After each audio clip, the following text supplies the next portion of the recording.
A série Encontros Acadêmicos é uma iniciativa da Coordenação de Ensino das Faculdades Integradas Hélio Alonso e tem como objetivo expor e debater temas e problemas da contemporaneidade nacional e mundial. Hoje, nós vamos colocar em debate, em exposição, a história do rádio no Brasil, com os detalhes que fazem parte dessa história.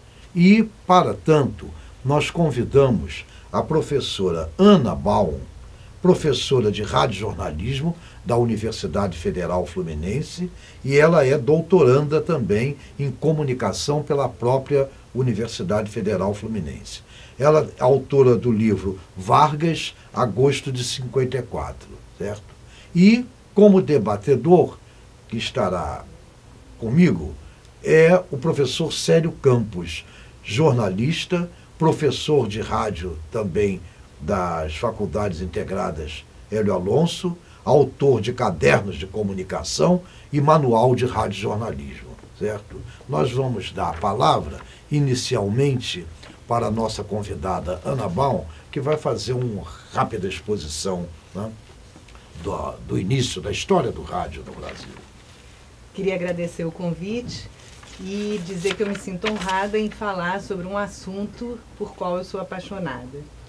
O rádio começa no Brasil em 1922, com o Epitácio Pessoa, né,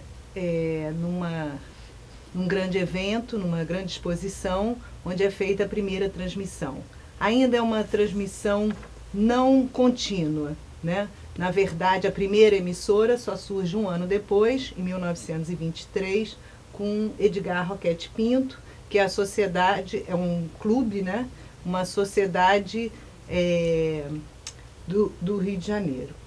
Então, inclusive, essa emissora ela tem um caráter eminentemente educativo e cultural, onde eram ministradas palestras por cientistas, educadores, também ópera, né?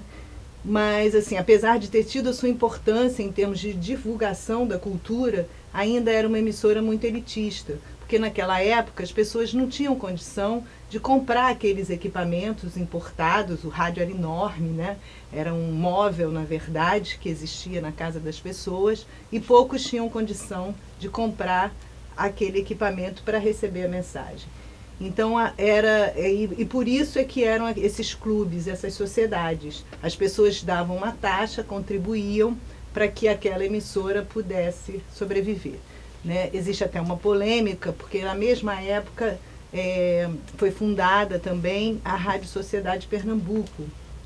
E os pernambucanos reivindicam muito que a primeira emissora seja de lá e não do Rio de Janeiro. Mas aqui manteve uma irradiação contínua foi a Rádio Sociedade do Rio de Janeiro, né? A de Pernambuco foi muito importante também, mas ela não, inicialmente, ela demorou um pouco para manter uma programação contínua. Por isso que alguns pesquisadores consideram a primeira a Rádio Sociedade, que em 1936, na época do governo Vargas, passa a se chamar Rádio Educativa do Ministério da Educação, né? Atual Rádio MEC, que ainda existe, portanto, né? Bom, e o rádio, ele vai evoluindo, vai se popularizando, principalmente a partir da década de 30. Getúlio Vargas foi um personagem importante, né, nessa popularização do rádio, quando também, com o decorrer, depois o aparelho você tem um transistor já na década de 50, que aí então você tem mais gente ouvindo o rádio, né? Com essa possibilidade de comprar um equipamento mais barato, portátil, né?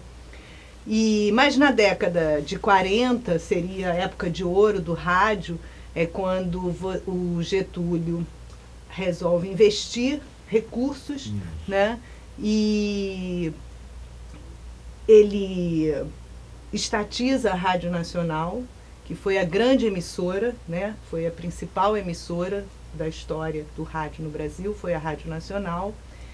Então ele injeta recursos e contrata muita gente, profissionaliza o rádio, né? Você contrata artistas, locutores, escritores, roteiristas, pessoas novelistas, né? Pessoas que vão produzir uma programação extremamente profissional. E você tem também, em 32, um decreto que permite a publicidade no rádio, então injeta também muitos recursos. Isso vem dentro de um momento, né, de interesse também na formação de um mercado consumidor no Brasil. Então você tem recursos, a propaganda vem empresas que têm interesse em introduzir determinados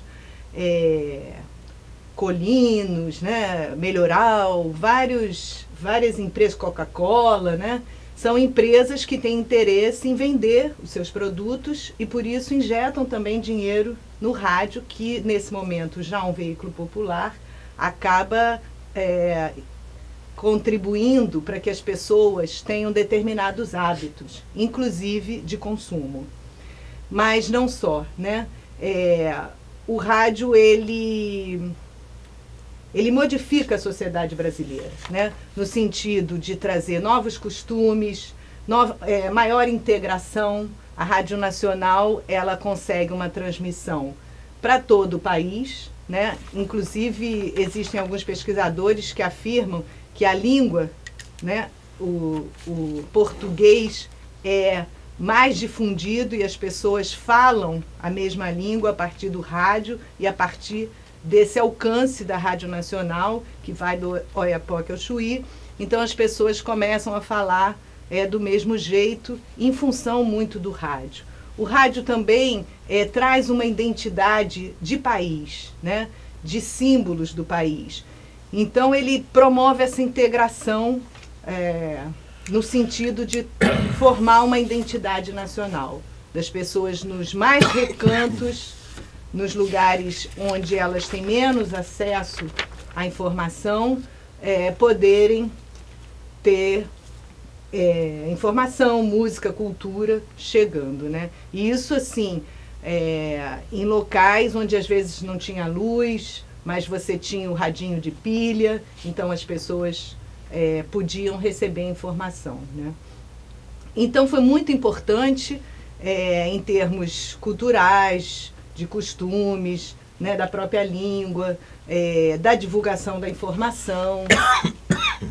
E muito a partir dessa época da Idade de Ouro, que a gente chama, que seria essa década de 40 principalmente, né? E nos anos 50, com a chegada da televisão, o rádio ele sofre essa concorrência. Mas assim mesmo a televisão, assim como o rádio, quando ela chega no Brasil, ela também ainda é muito elitista, porque é um aparelho caro, importado, poucos têm acesso, né? Inclusive, em 54, quando o Vargas se suicida, a televisão já existe, mas não é ela que dá notícia para a maioria da população. A maioria acaba sabendo da morte do presidente a partir do rádio. Inclusive, já existia jornal, claro, mas os próprios jornais estavam atrasados. Eles ainda estavam dando a renúncia do presidente Getúlio Vargas quando ele já estava morto. Então foi a partir do rádio que as pessoas souberam que o presidente Getúlio Vargas se matou. Depois, se vocês quiserem, posso dar alguns detalhes, porque estudei especificamente esse período, né? E então, na década de 60, já com a televisão, 65 principalmente, né, com a televisão já mais popular, equipamentos também mais fáceis de serem comprados e a população conseguindo receber essa mensagem, o rádio precisa se reinventar para não morrer.